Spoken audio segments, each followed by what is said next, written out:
అదే RTV app వార్తల్ని క్షణాల్లో చదివే అవకాశం ఉంటుంది. ఒక న్యూస్ పేపర్, ఒక టెలివిజన్ ఛానల్ మీ చేతుల్లో ఎప్పుడూ ఉంటాయి. రాష్ట్రంలో తరచూ ఆత్మహత్యలు జరుగుతున్నాయి. ఆత్మహత్యలకు గల కారణాలేంటి? అసలు ముఖ్యంగా పోలీస్ డిపార్ట్మెంట్లోనే ఆత్మహత్యలు ఎక్కువగా జరగడానికి గల అసలు వాళ్ళు ఎందుకు ఆత్మహత్యలు చేసుకుంటున్నారు? ఇటీవల జరిగిన ఆత్మహత్యలు కామారెడ్డి జిల్లాలో ముగ్గురు ఆత్మహత్యకు పాల్పడిన ఘటన. ఒకరు ఎస్ఐ సాయి కుమార్, మరొకరు కానిస్టేబుల్ శృతి. వారిద్దరి మధ్యలో కంప్యూటర్ ఆపరేటర్ నిఖిల్, వీళ్ళు ముగ్గురు చెరువుగట్టు పైన ఆత్మహత్య ఎందుకు చేసుకోవాల్సి వచ్చింది అనే అంశానికి సంబంధించి మనతో మాట్లాడేందుకు డాక్టర్ కేశవులు, మానసిక వైద్య నిపుణులు మనతో ఉన్నారు. వారు సార్ నమస్తే. ముఖ్యంగా ఇటీవల కాలంలో మన కామారెడ్డి జిల్లాలో ముగ్గురు ఆత్మహత్యకు పాల్పడ్డారు. ఒకరు ఎస్ఐ, ఒకరు కానిస్టేబుల్, ఒకరు కంప్యూటర్ ఆపరేటర్. ఈ ముగ్గురు ఆత్మహత్యలు గల అంటే ఎలా మనం పరిగణించవచ్చు? ఆత్మహత్యలు అనేది చాలా అనాదిగా జరుగుతున్నాయి. ఈ మధ్యలో కొత్త ఏం కాదు. కాకపోతే చదువుకున్న వాళ్ళ లోపల ఆత్మహత్యలు జరగడమే చాలా బాధాకరం. ఈ పోలీస్ డిపార్ట్మెంట్ మన కామారెడ్డిలో జరిగింది ఎంత బాధాకరం అండి. ఒక ఎస్ఐ స్థాయి ఇతరులతో అక్రమ సంబంధం పెట్టుకొని తన కింద పనిచేస్తున్న వాళ్ళతో ఆ రకంగా బిహేవ్ చేయడం అనేది ఈ మధ్య రోజు రోజుకు పెరిగిపోయింది. అంటే మిగతా డిపార్ట్మెంట్లలో కూడా మిగతా వాళ్ళ లోపల కూడా అక్రమ సంబంధాలు సాధారణ జనాలతో పోల్చుకున్నట్టయితే నా దగ్గర చాలామంది ఈ సంబంధమైన సమస్యలతోటే ఎక్కువ మంది వస్తున్నారు. అక్రమ సంబంధాలు సాధారణ జనాభాలో 60 నుంచి 80% వరకు ఉన్నాయి. కానీ చదువుకున్న వాళ్ళ లోపల, ప్రొటెక్షన్ ఇవ్వవలసిన వాళ్ళ లోపల, ఇతర సమాజాన్ని గౌరవించి వాళ్ళ సమస్యను పరిష్కరించవలసిన పోలీసు సిబ్బందిలో ఈ అక్రమమైన వివాహేతర సంబంధాలు ఉండడం మాత్రం క్షమించరాని నేరంగా మనం చెప్పుకోవచ్చు. తన కింద పనిచేసే వ్యక్తులు ఒక స్త్రీపై ఆ రకంగా మోజులో పడి ఇతరులతో, అంటే ఇక్కడ ట్రయాంగిల్ ఉంది, చాలా బాధాకరం. తనకు ఉన్నప్పుడు లేదు, ఇతరులను ప్రేమించినప్పుడు ఆ మధ్యలో ఇతను సమస్యను పరిష్కరించకుండా దాన్ని ఎక్కువ చేసి ఆ ముగ్గురు చనిపోవడం అనేది ఒక డిపార్ట్మెంట్కే కాదు, ఒక సామాజిక వ్యవస్థలో ఒక అంటే మానవత హృదయంలో చూసుకున్నట్టయితే ఇది ఒక క్షీణతకు పరాకాష్ఠగా చెప్పుకోవచ్చు. ఖచ్చితంగా ఒత్తిడి అనేది ఉండవచ్చు, కానీ ఒత్తిడి ఒక్కటే ఈ ఆత్మహత్యలకు కారణం కాదు. ఖచ్చితంగా ప్రవర్తనలో తేడాలు చాలా వరకు వస్తున్నాయి. పోలీస్ డిపార్ట్మెంట్లో ఒకప్పటి నీతి నిజాయితీ లేకపోవడం కూడా మనకు కారణంగా చెప్పుకోవాలి. అయితే సార్ ముఖ్యంగా చెప్పండి, మన కామారెడ్డి జిల్లా అంశాన్ని పరిగణలోకి తీసుకుంటే ముందుగా కానిస్టేబుల్ శృతి, నిఖిల్ ప్రేమలో ఉన్నారు. ఆ ప్రాంతానికే ఎస్ఐగా వచ్చిన సాయి కుమార్ కానిస్టేబుల్కు ఆకర్షితులే ఆమెలో ప్రేమ పడు. అంతకుముందే సాయి కుమార్ ఎస్ఐకి బీటెక్లో 2018లో ప్రేమించి పెళ్లి చేసుకున్నాడు. ఉద్యోగం రాగానే ఉద్యోగం 2018లో వచ్చింది. అప్పటి నుండి కూడా ఆయన ముందు ప్రేమ వ్యవహారమే పెళ్లి చేసుకున్నాడు. ఆమెకు మహాలక్ష్మి అనే భార్య ఉంది. ఆయనకు ఒక 3 ఏళ్ల బాబు కూడా ఉన్నాడు. అయితే అదంతా ఉండగా ఒక కానిస్టేబుల్ను ఆకర్షణకు గురయ్యి ఆ ఇద్దరి మధ్యలో ప్రేమ వ్యవహారాన్ని ఈయన ఎలా మధ్యలోకి వెళ్తాడు? అంటే దీనికి అందరికీ ఏమనుకోవచ్చు పోలీస్ డిపార్ట్మెంట్? ప్రేమ గుడ్డిదని మన పెద్దవాళ్ళు అన్నారు, అది నిజంగా వాస్తవం కూడా. చాలామంది నాకున్న అనుభవం ద్వారా ఒక వ్యక్తి ప్రేమలో పడ్డ వ్యక్తి చాలాసార్లు ప్రేమలో పడుతున్నాడు. ఒక వ్యక్తి ఇతరులను ప్రేమించినప్పుడు చాలామందిని ప్రేమిస్తున్నారు. లవ్ మ్యారేజ్ చూడండి, తన ప్రాణం ఇస్తున్న భార్యను వదిలిపెట్టి ఇంతకంటే అందమైన వ్యక్తులు, ఇంతకంటే ఎక్కువ హోదా ఉన్నప్పుడు వాళ్ళతో ప్రేమలో పడుతున్నారు. చాలా వరకు 80 to 90% జనాల్లో నేను అంటే ప్రేమ వివాహాలు జరిగిన వాళ్ళు చూసినట్టయితే ఇతరులతో ప్రేమకు మళ్ళీ మళ్ళీ పడుతున్నారు. అందుకే చాలామందికి నేను ఒకటే చెప్తున్నాను, ప్రేమ వివాహాల లోపల మళ్ళీ మోసం చేస్తారు. ప్రేమ అనేది ఇక్కడ ఆకర్షణము.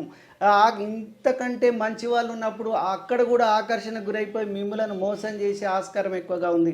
ఇక్కడ మహాలక్ష్మి 2018లో ప్రేమించాడు. ఒక ఆడపిల్ల కూడా ఉంది, మళ్ళీ ప్రెగ్నెంట్ తోటి మగపిల్లాడు ఉన్నాడు, ఇప్పుడు ప్రెగ్నెంట్ తోటి ఉంది. చిన్న వయసే కదా, 30 సంవత్సరాలు కూడా లేదు కదా, 10 సంవత్సరాలు కూడా వివాహ బంధం లేదు కదా, పోనీ ఏదో ఉందనుకుందాం. కానీ ఒక చావుకు వరకు కారణము ఆ మహిళ ఇతరులతో ప్రేమలో పడ్డప్పుడు ఇతను ఇన్వాల్వ్ కావడం అనేది చాలా చాలా బాధాకరము, నీతి బాహిష్టమైన చర్య మనం ఖచ్చితంగా పేర్కొనవచ్చు. అంటే పోలీస్ డిపార్ట్మెంట్లో చాలా కామన్ అనుకుంటున్నారు, అన్ని డిపార్ట్మెంట్లో కామన్, కానీ ఈ మధ్య ఈ డిపార్ట్మెంట్లో కూడా ఎక్కువైపోతుంది. డిసిప్లిన్ అనేది చాలా వరకు తగ్గిపోతుంది, మానవ సంబంధాలు తగ్గిపోతున్నాయి. అంటే ఒక రెస్పెక్ట్ఫుల్గా ఉండవలసిన వ్యక్తులు ఇలా ఉండడం నిజంగా మన జాతికైనా మానవ జాతికి కూడా ఇది మంచిది కాదని చెప్పవచ్చు. ఇటీవల కాలంలో చూసుకోవచ్చు, చాలా పోలీస్ స్టేషన్లో జరుగుతున్న సంబంధాలు ఏంటంటే, ఒక పోలీస్ స్టేషన్కు ఒక మహిళ వచ్చినప్పుడు నాకున్న సమస్యను వివరించినప్పుడు ఆ మహిళకు ఆకర్షితులవుతున్నారు అక్కడ ఉండే పోలీస్ అధికారులు. వారితో అక్రమ సంబంధాలు పెట్టుకున్న ఘటనలు ఎన్నో ఉన్నాయి రాష్ట్రంలో. వీటిపైన ఎలా పరిగణించవచ్చు? ఖచ్చితంగా మీరు చెప్పింది రెడ్డి గారు చాలా వరకు వాస్తవమే. చాలామంది బాధతో పోతున్నారు. ఆ బాధకు ఎవరికి చెప్పుకోవాలో తెలియని పరిస్థితిలో పోలీస్ డిపార్ట్మెంట్కి వెళ్తున్నారు. వీళ్ళు చెప్పిన తర్వాత అక్కడ ఎక్స్‌ప్లాయిటేషన్ అనేది ఖచ్చితంగా జరుగుతుంది. ఈ ఎక్స్‌ప్లాయిట్ వల్ల ఏమవుతుందంటే ఒక బలహీన క్షణం లోపల వాళ్ళు మేము ఉన్నాం కదా, మీకు ఏమైనా చేస్తామని ఎక్స్‌ప్లాయిట్ చేసినప్పుడు వీళ్ళకి ఎవరు దిక్కులేరు కదా. బయట రాజకీయ నాయకుని దగ్గర పోయినా అలానే ఉంటుంది, ఎవరైనా ఊర్లో పెద్ద మనిషి దగ్గర పోయినా అలానే ఉంటుంది. కానీ ఈ సమస్యకు పరిష్కారం ఒక పెద్ద స్థాయిలో ఉన్న వ్యక్తితో పరిచయం ఉంటే నా పనులన్నీ అయిపోతాయని ఒక ఆలోచన, ఒక ఆశయము, లేకుంటే ఒక రకమైన ఇన్ఫ్లుయెన్స్కి గురవుతారు. ఆ సందర్భంలో వీళ్ళు ఎక్స్‌ప్లాయిట్ చేయడం అనేది ఆ పోలీస్ చాట్ జాబ్కు, ఆ పోలీసు ఉద్యోగానికి, విద్యుత్ ధర్మానికి, నైతికతకు అది ఎట్టి పరిస్థితుల్లో మంచిది కాదు. ఇంకొక విషయం, ఇక్కడ 25 నుంచి 40 ఇయర్స్ లోపల వాళ్ళని ఇవి చాలా ఎక్కువగా జరుగుతున్నాయి. 40-50 ఏళ్ళ వాళ్ళు ఉన్నారు కానీ అక్రమ సంబంధాలు కేవలం యూజ్ అండ్ త్రో లాగా. వీళ్ళు ఏమనుకుంటారంటే ఇది మా ప్రాపర్టీ, నాతో ఒకసారి కలిసింది కదా, వేరే వాళ్ళతో కలవకూడదు, భర్త ఉన్నా దుబాయ్లో ఉన్నా నా ప్రాపర్టీ లాగా చాలామంది నా దగ్గరకు వచ్చిన వాళ్ళు చెప్తారు. సార్ ఈమె లేకుంటే నేను ఉండలేను. అంటే నీకు భార్య ఉంది, పెళ్ళయ్యే పిల్లలు ఉన్నారు, అంటే సార్ నాకు ఈమంటే బాగా ఇష్టం. మరి భార్య అంటే ఆమెకి ఏం తెలియదు సార్, నేను మేనేజ్ చేసుకుంటా అనుకుంటాను. సందర్భాలు చాలా మనం చూసాము. నాకు చాలామంది ఇటువంటి కేసులు పెరుగుతున్నాయి ఆ డిపార్ట్మెంట్లో కానీ ఇతర డిపార్ట్మెంట్లో. సో పోలీస్ డిపార్ట్మెంట్లో కొద్దిగా నైతికత అనేది ఖచ్చితంగా బోధించవలసిన అవసరం ఉంది. ఇంకొకటి, మానసికంగా కూడా చాలామంది ఇన్ఫ్లుయెన్స్ కావద్దు కదా. డిపార్ట్మెంట్లో సైకాలజీ కూడా నేర్పుతారు. సమస్య వచ్చినప్పుడు ఎట్లా పరిష్కరించాలి, మనం ఎలా ఉండాలి, ఎంపతిగా ఎలా ఉండాలి, సింపతిగా ఎలా ఉండాలి, వాళ్ళు బాధలో ఉన్నప్పుడు ఆ బాధలో మునిగిపోవాలి కానీ పాజిటివ్గా ఎలా కానీ మన అవసరానికి ఎక్స్‌ప్లాయిట్ చేయడం అనేది విద్యుక్త ధర్మం కాదు కదా, నైతిక ధర్మం కూడా కాదు కదా. ఈ వయసులో ఉన్న వాళ్ళలో చాలామందికి ఉందండి, చాలామందికి ఉండి ప్రభుత్వము ఇకనైనా కళ్ళు తెరవకపోతే, అంటే ముఖ్యంగా డిపార్ట్మెంట్ కళ్ళు తెరవకపోతే భవిష్యత్తులో ఆ డిపార్ట్మెంట్కి ఇది ఒక మాయని మచ్చగా మారిపోయే ఆస్కారం కూడా ఎక్కువగా ఉంది. అయితే సార్ చెప్పండి, ముఖ్యంగా మొన్న కామారెడ్డిలో జరిగిన ఘటనకు సంబంధించి పోలీస్ డిపార్ట్మెంట్ అనేది ప్రజలకు రక్షణగా ఉండే డిపార్ట్మెంట్. ఎక్కడైనా సరే ఇబ్బందులు వచ్చినప్పుడు ఆపదలో ఉన్న వారికి కాపాడుకునే దిశగా వారికి అన్ని రకాల ట్రైనింగ్లు, అన్ని రకాల శిక్షణలు ఇస్తారు. ఒక పోలీసు ఉన్నత స్థాయి అధికారికి స్విమ్మింగ్ రాలేదు అంటే అది ఎంతవరకు నమ్మాల్సిన అవసరం? స్విమ్మింగ్ రాకపోవడం వల్లనే ఎస్ఐ అందులో చనిపోయాడు అని చెప్తున్న పరిస్థితి కనిపిస్తుంది. దాన్ని ఎలా మనం ఆలోచించవచ్చు? అంటే డిపార్ట్మెంట్లో గతంలో ఉన్నంతగా తర్ఫీదు ఉందో లేదో మనకైతే తెలియదు. ఖచ్చితంగా తర్ఫీదు శిక్షణ అనేది ఖచ్చితంగా ఉంటుంది, గట్టిగానే ఉంటుంది. ఇతని రావచ్చునా రాకపోయినా ఆయన ఎమోషనల్గా డిస్టర్బెన్స్లో ఉన్నాడు కాబట్టి పూర్తిగా ఈత వస్తుందో తెలియదు. కానీ ఆయన ఎమోషనల్గా కొంత డిస్టర్బెన్స్ ఉంది. అక్కడ గొడవ జరిగింది అంటున్నారు, ఆ రోజు నుంచి నిద్ర లేదంటున్నారు, అక్కడ నాచు ఉందంటున్నాడు. అందులో పోయిన తర్వాత వాళ్ళు పట్టుకున్నారో లేకుంటే మునిగిపోయాడో తెలియదు. మొత్తం మీద ఈత విషయంలో కొంత సందేహాస్పదం ఉన్నప్పటికీ కూడా అది మరి ఆ టైం ప్రకారము అక్కడ ఏరియా, అక్కడ సరౌండింగు, అలా నీళ్ళ దిగినప్పుడు నాచు పీచులు అవి ఏమేమి ఉన్నాయో అది కూడా ఒక కారణం కావచ్చు. ఇంకొకటి మీరు అన్నది ఇంపార్టెంట్ ఏంటంటే ఆ ట్రైనింగ్ పీరియడ్లో వీళ్ళకి ఫిట్నెస్ ఎంతవరకు ఉంది. అంటే ఫోటోలు పట్టి చూస్తే అబ్బాయి చూడడానికి మాత్రం ఫిట్గానే ఉన్నాడు, మరి అది కారణం మాత్రం మనం పూర్తిగా చెప్పలేం. ఖచ్చితంగా వచ్చి ఉండాలి, మరి వాళ్ళు పట్టుకున్నారా దిగిన తర్వాత అనేది పూర్తి విధంగా మనకు మాత్రం తెలియదు. ఇటీవల చూడొచ్చు, రాష్ట్ర వ్యాప్తంగా కూడా పలువురు అధికారులు, కానిస్టేబుల్, హెడ్ కానిస్టేబుల్ ఆత్మహత్యలకు పాల్పడ్డారు. ఉదాహరణ చూసుకుంటే ములుగు జిల్లాలో ఒక ఎస్ఐ ఎన్కౌంటర్ తెల్లారే సర్వీస్ రివాల్వర్తో కాల్చుకున్న ఘటన. ఆ ఘటనలో కూడా ఎస్ఐ ప్రేమ వ్యవహారమే బయటకు వచ్చింది. అసలు పూర్తిగా ఏంటి అంటారు ఇవన్నీ? అంటే చాలామంది నేను అడిగినప్పుడు ఇంటరాక్ట్ అయినప్పుడు, సార్ ఏదో ఒక టెన్షన్లు ఉన్నాయి, మేము వయసులో ఉన్నాము, ఆ టెన్షన్లకు తప్పించుకోవడానికైతే మద్యము, మత్తు పదార్థాలు, లేకుంటే ఈ రకంగా ఇతరులతో అక్రమ సంబంధాలు, అంటే మాకు టైం పాస్ అవుతలేదు సార్. ఒక పరిచయం అయిపోయారు, రోజు చాటింగ్ తోటి రిలేషన్ పెరిగింది, ఆమె మనం ట్రాప్ చేస్తుంది, హానీముల్లాగా అట్లా అయిపోతున్నాము, హానీ ట్రాప్లో పడిపోతున్నాము, ఓ బలహీన క్షణంలో ఇట్లా మేము బలైపోతున్నాము అంటున్నారు. ఆ బలహీన క్షణం అనేది ఆ డిపార్ట్మెంట్లో ఉండే వాళ్ళకు ఉండకూడదు. చాలామందికి ఈ మధ్యలో డిపార్ట్మెంట్లో కొత్తగా జాయిన్ అయిన వాళ్ళు నాకు కనీసం ఒక 10-20 మంది నాకు ఒక 3 months నుంచి చూశాను. వాళ్ళందరూ కూడా అందులో 8 మందికి అక్రమ సంబంధాలు ఉండవచ్చు. అంటే వాళ్ళు చెప్పేదాన్ని పూర్తిగా మేము కన్ఫర్మ్ చేయలేము కాబట్టి ఇటువంటి అక్రమ సంబంధాలు చాలామందికి ఉన్నాయి. అంటే చాలా వాళ్ళు ఏమంటారంటే మా కుటుంబంతో దూరం అవుతున్నాము, అమ్మ నాన్నతో దూరం అవుతున్నాము, కొన్ని ఆర్థిక సమస్యలు అయిపోయినాయి, డ్యూటీకి వారానికి సరిగ్గా సెలవులు ఇవ్వటం లేదు, ఈ ఒత్తిడిలో మేము ఏదో ఒక బలహీన క్షణంలో అయితే మద్యము, మత్తు పదార్థాల కన్నా బానిస అవుతున్నాం, లేకుంటే ఇంట్లో సుఖం లేదు, ఎప్పుడో వారానికి ఒకసారి వెళ్తాము, మధ్యలో వెళ్ళలేకపోతున్నాము, ఎవరికి రాత్రి అవుతుంది, వాళ్ళు పడుకుంటున్నారు, వీళ్ళు మమ్మల్ని అట్రాక్ట్ చేస్తున్నారు అని వాళ్ళు చెప్తున్నారు. కానీ చెప్పినా కూడా ఆ డిపార్ట్మెంట్కి వాళ్ళ విద్యుత్ ధరంలో తప్పే కదా. ఇప్పుడు మా దగ్గర చాలామంది వస్తారు, చాలామంది ట్రాప్లు వేస్తారు, మనం యూట్యూబ్లలో చూస్తున్నాం కదా, ఫోన్లలో మెసేజ్లు పెట్టి హాయ్ అని ఏదో బ్యాంక్ అని చెప్పి ట్రాప్లు వేయడానికి చాలామంది ఉంటారు. ఆ ట్రాప్లు వేసే బలహీన మనస్కులు మీరైతే డిపార్ట్మెంట్కి మీరు అవసరం లేదు కదా.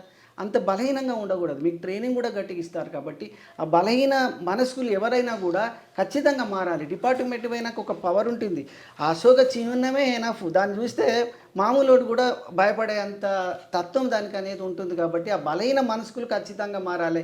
మీ బలహీనతలు కూడా మార్చుకోవాలి. బలహీనతలు ఉంటాయి సహజం, కానీ మీరు కూర్చున్న సీటు, మీరు హోదా, మీరు రక్షించవలసిన వాళ్ళు ఇతరుల మాన ప్రాణాలను భక్షించడం అనేది కాదు. ఏదో ఒక్కటి రెండు అప్పుడప్పుడు జరిగిన యాక్సిడెంటల్గా గతంలో ఐపీఎస్ వాళ్ళని కూడా చేసాం, మేము హార్ట్ ట్రాప్లో పడిపోయినాం, వాళ్ళనే టెస్ట్ చేద్దామని మేము పడాలని పడ్డామన్నారు. కానీ ఇక్కడ జరుగుతున్నది మాత్రం ఖచ్చితంగా అనుమానం. పెద్ద ఆఫీసర్లు, పెద్ద పెద్ద వాళ్ళు కూడా కొద్ది వీటిపై నిఘా వేయాలి. మార్పు ఎట్లా అవుతుంది, కొత్త వాళ్ళ లోపల ఎట్లా ఉంది, సీసీ కెమెరాలు పూర్తిగా పెట్టాలి ఖచ్చితంగా. వీళ్ళ ఫోన్లది కూడా, వీళ్ళ అఫీషియల్ ఫోన్ అయినా వీళ్ళైనా కొద్దిగా నిఘా వేయాలి. చాటింగ్ మాత్రం చాలా ఘోరంగా ఉంటుంది. కొందరు మాకు కూడా చూపిస్తారు, సార్ ఇట్లా వాళ్ళే పెట్టారు కదా సార్, ఈ అమ్మాయి ఎప్పుడు వస్తావు ఎప్పుడు, ఇట్లా ఈ రకంగా కొన్ని చాటింగ్స్ కూడా ఉన్నాయి. ఎవరైనా ఒంటరిగా వచ్చిన ఆడవాళ్ళ విషయంలో కాస్త జాగ్రత్తగా ఉండాలి, ఉంటేనే అది మనకు మంచిదని చెప్పగలుగుతున్నాను. అయితే పోలీస్ డిపార్ట్మెంట్లో ముఖ్యంగా ప్రతి ఒక్కరిపైన నిఘా ఉంటుంది. ఉదాహరణ, ఒక పోలీస్ స్టేషన్ ఉందనుకో, ఆ పోలీస్ స్టేషన్లో ఉన్నప్పుడు ఆ పోలీస్ స్టేషన్లో ఉన్న సిబ్బంది పైన ఎస్ఐ తనకు కావాల్సిన వ్యక్తిని ఇన్ఫార్మర్గా పెట్టుకుంటాడు. ఏదైనా అక్కడ ఏం జరుగుతుంది, నాకు సమస్య ఇవ్వండి అని.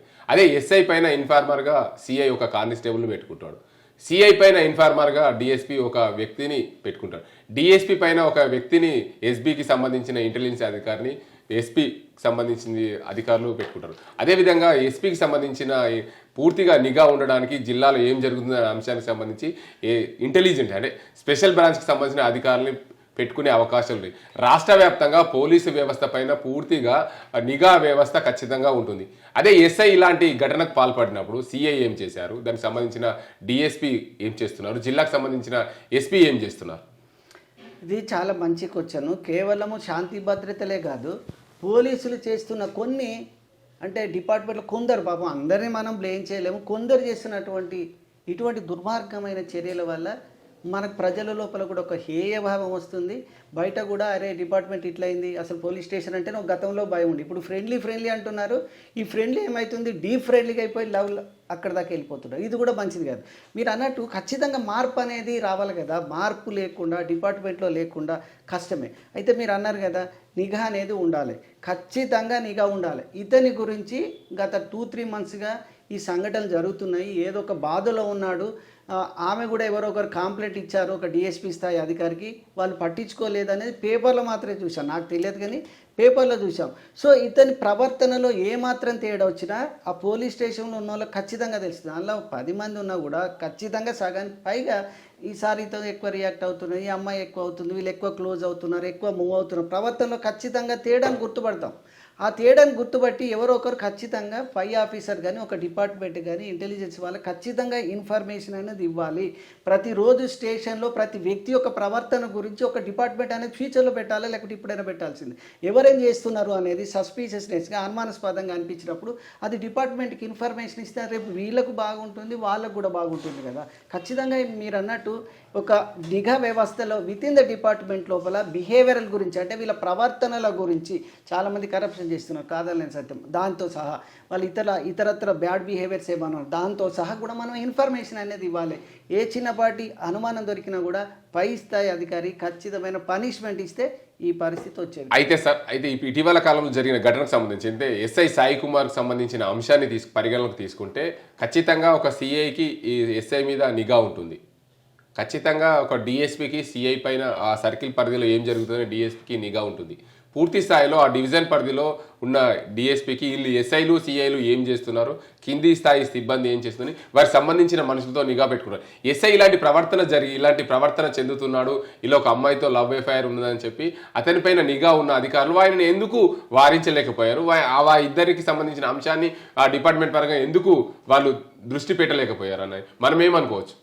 ఖచ్చితమే. అది పోలీస్ వ్యవస్థలో వాళ్ళ వైఫల్యము, నిఘా వైఫల్యం కూడా. పోలీసులో ఏం జరుగుతుందో తెలియకపోతే, మీ ఇంట్లో ఏం జరుగుతుంది తెలియకపోతే బయట ఏం జరుగుతుంది, ఇంటి దొంగలను గుర్తుపట్టకపోతే బయట వాళ్ళు ఏం చేస్తాం అనేది ఖచ్చితంగా వస్తుంది. ఇది వ్యాలిడ్ పాయింట్.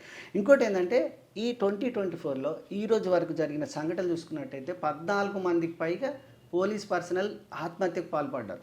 అందులో 4 ఎస్ఐ స్థాయి వాళ్ళు, మంచి యంగ్, మంచి చదువుకున్న వాళ్ళు, ఐక్యూ బ్రహ్మాండంగా ఉన్నాయి. కానీ ఈక్యూ లేదు. అంటే సమస్య వచ్చినప్పుడు పరిష్కరించే శక్తి లేక బలహీన క్షణంలో బలమైన నిర్ణయం తీసుకొని ప్రాణాలు కోల్పోతున్నారు. మిగతా 10 మంది కానిస్టేబుల్. ఒక డిపార్ట్మెంట్లో కేవలం ఒక 11-12 నెలల లోపల ఇంతమంది మరణించారు, ఆత్మహత్య చేసుకున్నారంటే ఖచ్చితంగా డిపార్ట్మెంట్లో ఒక రకమైన డిపార్ట్మెంట్ ఉండి ఏం జరుగుతుంది ఈ డిపార్ట్మెంట్ లోపల? నిజంగా పని ఒత్తిడి వల్లనైనా, లేకుంటే ఆర్థిక సమస్యల, లేదా కుటుంబ సమస్యల, లేక ప్రేమ వ్యవహారాల, ఇతరత్ర వ్యవహారాల, లేకుంటే వీళ్ళ పర్సనాలిటీస్ ఎలా ఉన్నాయి అంటే ఎవరైనా చిన్న విషయానికి ఎక్కువ గాబరపడడం, చిన్న సమస్యకి ఎక్కువగా ఫీల్ కావడం, అటువంటివి కూడా ఉంటాయి. సో ఆత్మహత్య అనేది కేవలం ఒక సమస్యతోటే మనిషి ఆత్మహత్య చేసుకోవడం. చాలా కారణాల ఒత్తిడి వల్ల ఆ ఒత్తిడి అనేది ఒక ముద్దలాగా తయారైపోయి ఆ సమస్య వచ్చినప్పుడు ఏం చేయాలో తెలియని అగమ్యగోచర పరిస్థితులలో పక్క వాళ్ళని, ఇప్పుడు ఇక్కడ పోలీసు వాళ్ళు అందరికీ తెలుసు, వీళ్ళని ముందు నుంచే వారించినట్టయితే సాయి కుమార్ను, శృతిని, ఇంకో నిఖిల్ ఆ నిఖిల్ గారి ముగ్గురిని కాపాడే వాళ్ళు. ఇక్కడ పోలీసు వ్యవస్థ లోపం ఉంది, అక్కడ చుట్టూరంగా ఉన్న వాళ్ళు లోపం ఉండడం వల్ల ఈ 3 ప్రాణాలను కోల్పోవాల్సింది. మనకు తెలుస్తుంది కదా వీళ్ళ బిహేవియర్ ఎట్లా ఉన్నది, వీళ్ళు ఎట్లా ఉన్నాడు, ఎస్ఐకి ఎట్లా మాట్లాడుతున్నాడు, ఈమె ఇట్లా తిరుగుతున్నా అని తెలుస్తుంది. ఏ విషయం ఎప్పుడు కానీ ఒక విషయం గుర్తుపెట్టుకోండి, జనరల్గా ఎవరైనా ఆత్మహత్య చేసుకునే ముందు వాళ్ళకు ఖచ్చితంగా నాకు బతకబుద్ధి అయితే లేదు, నాకు చావాలనిపిస్తుంది, ఏదో ఒక ఒత్తిడి గురైన లక్షణాలు, చిహ్నాలు కనబడతాయి. వీళ్ళ లోపల కూడా కనబడి ఉంటాయి. అవి గుర్తిస్తే ఈ 3 ప్రాణాలు కాపాడేవాళ్ళు. 14 మంది చనిపోయారంటే ఆ డిపార్ట్మెంట్లో ఏం జరుగుతుంది కొద్దిగా ఆలోచించాలి. వాళ్ళ ప్రవర్తనలో మార్పులు చూసినట్టయితే ఈ 14లో కనీసం 10 మందిని మనం కాపాడేవాళ్ళం కదా. అంత పెద్ద చదువుకొని అంత కష్టపడి ఎస్ఐ స్థాయికి వచ్చిన వ్యక్తులు ఆత్మహత్యలు దట్టు పోలీస్ డిపార్ట్మెంట్లో చేసుకోవడము, కాపాడవలసిన వాళ్ళే వాళ్ళ ఇతరుల ప్రాణాలను కాపాడవలసిన వాళ్ళు వాళ్ళ ప్రాణాలను కాపాడుకోలేక ఒక బలహీన క్షణంలో ఒక బలమైన నిర్ణయం, అంటే తాత్కాలిక సమస్యలకు శాశ్వతమైన పరిష్కారం చావు కాదు, చావే పరిష్కారం అనుకుంటే ఈ ప్రపంచంలో ఏ జీవి కూడా బ్రతకరు. మనందరికీ సమస్యలు ఉన్నాయి, అన్ని సమస్యలకు పరిష్కారం ఉంటుంది. ఆ పరిష్కారం ఏంది? మీరు డాక్టర్ సంప్రదించడమా, మీకు ఏమైనా ఇబ్బంది ఉంటే షేర్ చేసుకోవడమా, అంతే తప్ప చావే పరిష్కారం అంటే ఈ ప్రపంచంలో ఏ జీవి కూడా ఈ రోజు వరకు జీవించు. అయితే సార్ చిన్న ఒక అనుమానం. అయితే ఈ ముగ్గురు కామారెడ్డి జిల్లాలో జరిగిన ఈ ముగ్గురు మృతి అంటే వాళ్ళు చావాలనుకుని చెరువుగట్టకు వచ్చారా, అనుకోని పరిస్థితిలో చెరువుగట్టకు రాకుంటే వాళ్ళు బ్రతికేవారని ప్రజలు అంటున్న పరిస్థితి. అసలు దీనిపైన మీరేమంటారు? మీరు చెప్పింది 100% కరెక్టు. ఒక వ్యక్తి చనిపోవడానికి పక్కనున్న పరిస్థితులు కూడా ప్రధాన కారణమవుతాయి. మీ చేతిలో గన్ను ఉన్నప్పుడు, ఎవరు లేనప్పుడు గన్నుతో కాల్చుకుంటారు. మీకు ఫ్యాన్ ఉన్నప్పుడు ఆ రకమైన చేస్తారు. ఇక్కడ ముగ్గురు ఉన్నారు, అక్కడ ఏదో ఒక గొడవ జరిగింది, పక్క చెరువు ఉన్నది, దునికింది, ఒకరి తర్వాత ఒకరు దునికారు, ముగ్గురు కలిసి ఆత్మహత్య చేసుకున్నారు అనేది పోలీస్ ఎంక్వైరీలో చర్చ జరుగుతుంది. ఖచ్చితంగా అక్కడున్న పరిస్థితుల వల్లనే వాళ్ళు అక్కడ చనిపోయారు. ఒకవేళ ఆ చెరువు కట్ట దగ్గర లేక వేరే దగ్గర ఉన్నట్టయితే గొడవలవడో, కాల్చుకోవడమో, లేక ఇంకో రకంగా కనీసం ఒకరిద్దరు ప్రాణాలన్నా సేవ్ అయ్యేది. ఖచ్చితంగా ఆ ప్రాంతము అక్కడికి వెళ్ళడం కూడా చాలా వరకు తప్పే. అక్కడికి ఏం పోతున్నారు, ఎటు పోతున్నారు అనేది డిపార్ట్మెంట్లో అక్కడ రాసి వెళ్ళాలి. ఎస్ఐ స్థాయి అధికారి ఆ మండలానికి బాసు, ఆ బాసు అలా వెళ్ళడం కూడా చాలా వరకు తప్పు. అక్కడ ఉన్న సెకండ్ ఆయన తర్వాత ఉండే ఇన్ఛార్జ్ కూడా తెలియాలి, ఇతను ఎటు వెళ్తున్నాడు, వెహికల్ ఎటు వెళ్తున్నది ఏంది అనేది ఖచ్చితంగా ఇన్ఫర్మేషన్ ఉండాలి. ఇప్పుడు నక్సలైట్లు లేరు కదా చెప్పకుండా పోవడానికి, ప్రతి చెప్పి చేయాలి. ఇక్కడ డిపార్ట్మెంట్లో కొంత వైఫల్యం అనేది ఖచ్చితంగా ఉంది. ఈ 14 చావులలో కూడా డిపార్ట్మెంట్ది కూడా కొద్దిగా వీళ్ళ ప్రవర్తన చూసుకున్నట్టయితే, ఇంకాస్త నిఘా పెట్టినట్టయితే ఖచ్చితంగా బతికేవాళ్ళు కదా. అయితే సార్ ముఖ్యంగా పోలీస్ శాఖ గురించి మాట్లాడుకుంటే ప్రజలకు రక్షణ ఇవ్వాల్సిన పోలీసులే చాలా ప్రాంతాల్లో అక్రమ సంబంధాలు పెట్టుకున్నారు, ఆత్మహత్యలకు దారితీస్తున్నాయి. ముఖ్యంగా జిల్లాలో మన నిజామాబాద్ జిల్లాలో ఎన్నో ఆత్మహత్యలు జరిగాయి. ఈ ఆత్మహత్యలకు ప్రధాన కారణం ఆర్థిక లావాదేవీలు, ప్రేమ వ్యవహారం ఏదంటారు? ఖచ్చితం. ఇప్పుడు ఏ సమస్య వచ్చినా చివరికి ఏదో ఒక లావాదేవీ అంటారు. ఆ లావాదేవీలో ఏమవుతుంది? ఆర్థిక సంబంధాలు. పైసలు ఎక్కువైన బాధ, పైసలు తక్కువైన బాధ. పైసలు ఎక్కువైపోతే సుఖాలు కోరుకుంటారు, ఆ సుఖం లోపల ఈ అక్రమ సంబంధాలు, డబ్బులు పడేసి అక్రమ సంబంధాలు కదా. డిపార్ట్మెంట్ జీతాలు పెరిగిపోతున్నాయి, సంపాదన కూడా పెరిగిపోతుంది, మద్యము మత్తు పదార్థాలకు బానిస అయింది, మద్యము మత్తు పదార్థాలకు బానిస అయి గంజాయికి అలవాటు అని ఎవడూ పట్టించుకోవట్లేదు. వాళ్ళ దగ్గర అవి ఇవి తీసుకొని ఆ డబ్బులతో వీళ్ళు కూడా ఎంజాయ్ చేస్తారు. వాస్తవం చెప్పాల్సిందే కదా. ఇక్కడ నిజామాబాద్ కామారెడ్డి జిల్లాలో చూసినట్టయితే గంజాయి ఇతర మత్తు పదార్థాల దేశం లోపలే ఎక్కువగా కామారెడ్డి నిజామాబాద్ జిల్లాలో గంజాయి ప్రవాహంలాగా కొనసాగుతుంది. ఆ వాటి ద్వారా కూడా ఇన్కమ్ వచ్చేస్తుంది. మద్యము మత్తు పదార్థాలకు అసలు అడిగటోడే లేడు, ఎప్పుడు తాగుతున్నాడో ఎప్పుడు వంటుడో తెలియదు. యువత చాలామందికి ఈ రకంగా అలవాట్లు ఉంటాయి. వాళ్ళు ఏమంటారు, సార్ ఏముంది సార్ ఇన్ని పైసలు వాడేస్తే మేనేజ్ అవుతుంది, ఇది ఒక పెద్ద సంపాదనగా అయిపోయిందని అంటున్నారు. సో ఈ సంపాదన పెరిగినప్పుడు సుఖాలు పెరుగుతున్నాయి కదా. సుఖాలు అంటే ఏం సుఖం? మద్యము మత్తు పదార్థాలు అక్రమ సంబంధాలు. ఖచ్చితంగా సామాన్య లోపల కూడా అక్రమ సంబంధాలు పెరిగాయి. ఇందులో కేవలం పోలీస్ డిపార్ట్మెంటే మినహాయింపు కాదని చెప్తున్నాను. ఎందుకంటే రోజు నేను ఇవే చూస్తున్నాను, రోజు చెప్తాంటే బాధ అనిపిస్తుంది. ఏం జరుగుతుంది మన భారతదేశంలో? ఈ అక్రమ సంబంధాలు, ప్రేమ వ్యవహారాలు, ఈ చాలా చాలా చెప్పరాని పరిస్థితిలో బాధాకరం అనిపిస్తుంది. ఖచ్చితంగా ఒక ఎథికల్ డిపార్ట్మెంట్ లాగా ఈ పోలీస్ డిపార్ట్మెంట్లో నైతిక ప్రవర్తన గురించి కొంత మార్పు వచ్చినా కొందరి జీవితాలైనా మనం కాపాడగలిగిన వాళ్ళం అవుతాం. ప్రభుత్వం అనేక చర్యలు తీస్తుంది, కానీ విత్ ఇన్ ది డిపార్ట్మెంట్లో చర్యలే కూడా చుట్టూరంగా కాంచేసుడు కాదు, ఇంట్లో దొంగలేంది అని చూసుకుంటేనే బెటర్ అని నా అభిప్రాయం. చివరిగా ప్రజలకు ఏం చెప్తారు ఈ అక్రమ సంబంధాలు ఆత్మహత్యలపైన? ఖచ్చితము అక్రమ సంబంధాలు పెరిగిపోతున్నాయి, దానివల్ల హత్యలు పెరిగిపోతున్నాయి. మీ భర్త మీరైనా, అటు మగవాళ్ళైనా ఇటు ఆడవాళ్ళైనా క్షణికావేశములకు లోనైపోయి ఏమైపోతుందంటే సంపాదన పెరిగిపోయి చాలామంది ఒకటే అంటారు, సార్ ఎంజాయ్మెంట్ ఉండాలి సార్, ఏం పట్టుకపోతాం సార్ అంటారు. ఏం ఎంజాయ్మెంట్ అంటే సార్ ఏం పట్టుకపో, ఒకప్పుడు బంగారం చూశారు, ఒకప్పుడు భవంతులు చూశారు, ఒకప్పుడు ఆస్తులు చూసి కలిసిమెలిసి ఉన్నారు. ఇప్పుడు ఎంజాయ్మెంట్ ఆ సీరియల్ పుణ్యం అని భర్తతోటి బయట చేతులు వేసుకోకుంటే వీళ్ళకి సుఖం అనిపిస్తలేదు. ఇతరులకు ఒక లేడీకి బాయ్ ఫ్రెండ్ ఉన్నాడు అంటే ఇది గ్రేట్గా అనుకుంటారు, నాకు లేదంటే నామోషిగా ఫీల్ అవుతున్నారు. స్టేటస్ సింబల్ కొరకు పోయి చాలామంది మధ్య వయస్కులు కూడా అక్రమ సంబంధాలు పెట్టుకుంటున్నారు. ఆ అక్రమ సంబంధాలు పెట్టుకోవడం ద్వారా మీ పిల్లలు ఏమంటున్నారు, సార్ మా అమ్మ కూడా అట్లనే ఉంది, నాకుంటే ఏం పోయిందా, నాకు చాలామంది చెప్పేశారు. మద్యము మత్తు పదార్థాలకు బలి అవుతున్నారు. ఈ బ్లాక్మెయిల్ తల్లిదండ్రులు చూసి పిల్లలు బ్లాక్మెయిల్ చేస్తున్నారు కదా. ఈ బ్లాక్మెయిల్ తోటి ఏమవుతుంది, ఇంకా ఎక్కువైపోతుంది. పోరగాళ్ళకి అసలు ఒక విషయం ఏంటంటే, ఒక 12 సంవత్సరాల పిల్లగానికి HIV+ వచ్చేసింది. ఆడు ఏంటంటే సార్ నేను ఆంటీలతో ఇట్లా ఎంజాయ్ చేశానని చెప్తున్నారు. ఏంది అసలు ఎక్కడ జరుగుతుంది? ఆ చిన్నపిల్లలకు కూడా ఆ అంటువ్యాధులు ఎలా రాగలుగుతున్నాయి? ఎంత ఘోరంగా జరుగుతుంది. అది అందరిది తప్పు, మగవాళ్ళది తప్పు, ఆడవాళ్ళది తప్పు. ఒకటే నేను చెప్తున్నాను, కొద్దిగానైనా అదో పెళ్లి కాకముందు టైంపాస్ కోర్టే చెప్పింది కదా మీరు సహజీవనం, అది వేరండి. సహజీవనం కాదు, పెళ్ళైన తర్వాత భర్తలు ఉన్నప్పుడు భార్యలు ఉన్నప్పుడు కూడా భర్తలు కూడా తప్పుడు తగ్గించుకోండి. కానీ ఒకటి మద్యం మత్తు పదార్థం ఆడవాళ్ళు తాగుతున్నారు, మగవాళ్ళు తాగుతున్నారు. ఈ తాగిన తర్వాత విచక్షణ జ్ఞానం కోల్పోతుంది. ఆడు పక్కకు భార్య ఉన్నదా, ఆడది ఉన్నదా, అయ్యనా అవనా వరుస వీళ్ళు మర్చిపోయి ఆడది కనబడితే చాలు, వాడు మొగుడు కనబడితే చాలు, వీళ్ళు ఇట్లా ఒక రకమైన వివచ్చమైన వ్యవస్థలోకి దిగజారిపోతుంది. ఈ దిగజారుడు తగ్గడానికి ఇటు మద్యము మత్తు పదార్థాలు తగ్గాలి, ప్రవర్తన లోపల కూడా మంచి మార్పు అనేది ఉండాలి. చెప్పే వాళ్ళే పంచే మంచిగా ఉంటే వినేవాడు మంచిగుంటాడు. కాబట్టి అందరి లోపల మార్పు రాకపోతే భవిష్యత్తులో ఆత్మహత్యలు పెరుగుతాయి. కేవలం ఆత్మహత్యలే కాదు, హత్యలు కూడా పెరుగుతున్న విషయం మనం మర్చిపోకూడదు.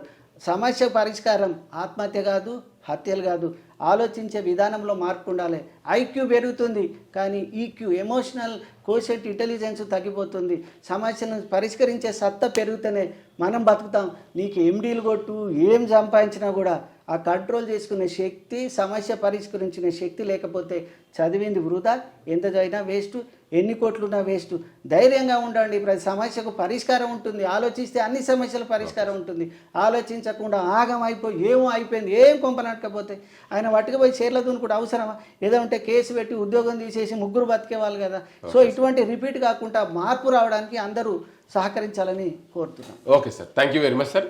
మొత్తంగా చూసుకోవచ్చు, ఇటీవల కాలంలో తరచూ ఆత్మహత్యలు జరగడానికి కారణం ప్రధానంగా తమపైన నిఘా లేకపోవడం, మరోవైపు ఆర్థిక లావాదేవీలు, ప్రేమ వ్యవహారం. పూర్తిగా పోలీస్ డిపార్ట్మెంట్లో ఒక వ్యక్తిని ఇంకో వ్యక్తి పైన నిఘా ఉంటుంది. ఖచ్చితంగా ఒక కింది స్థాయి అధికారి పైన పై అధికారి నిఘా ఖచ్చితంగా ఉంటుంది. ఈ నిఘా లోపం వల్లనే మొన్న జరిగిన కామారెడ్డిలో ముగ్గురు ఆత్మహత్యకు కారణమనే చెప్పవచ్చు అని చెప్తున్నారు డాక్టర్ కేశవులు. మరోవైపు ఇంకోటి ఏంటంటే, ప్రధానంగా రాష్ట్రంలో జరుగుతున్న ఆత్మహత్యలకు చూసుకుంటే ప్రధానంగా అత్యధికంగా ఆర్థిక లావాదేవీలు, ప్రేమ, వీటన్నిటికీ మద్యం మత్తు వీటన్నింటి వల్లనే ఆత్మహత్యలు ఎక్కువగా పెరిగిపోతున్నాయని చెప్పుకోవచ్చని చెప్తున్నారు. మరోవైపు ప్రతి డిపార్ట్మెంట్లో ఐక్యూ ఉంటుంది, ఈక్యూ లేదు. ఈక్యూ లేకపోవడం వల్లనే ప్రధానంగా ఆత్మహత్యలు పెరుగుతాయి. తమ ఉద్యోగం కాపాడుకునే దిశగా ఎట్లయితే ఉద్యోగంలో చేరుతామో మనం ప్రజలకు సమస్యలు తీర్చడంలో, మనకు సమస్య వచ్చినప్పుడు తట్టుకొని నిలబడంలో తన మనస్థైర్యం ఉన్నప్పుడే ఉద్యోగంలో చేరాలి. అలాంటి ఉద్యోగమే పోలీస్ డిపార్ట్మెంట్. ఆ పోలీస్ డిపార్ట్మెంట్ అంటేనే ప్రతి ఒక్కరికి రక్షణగా ఉండే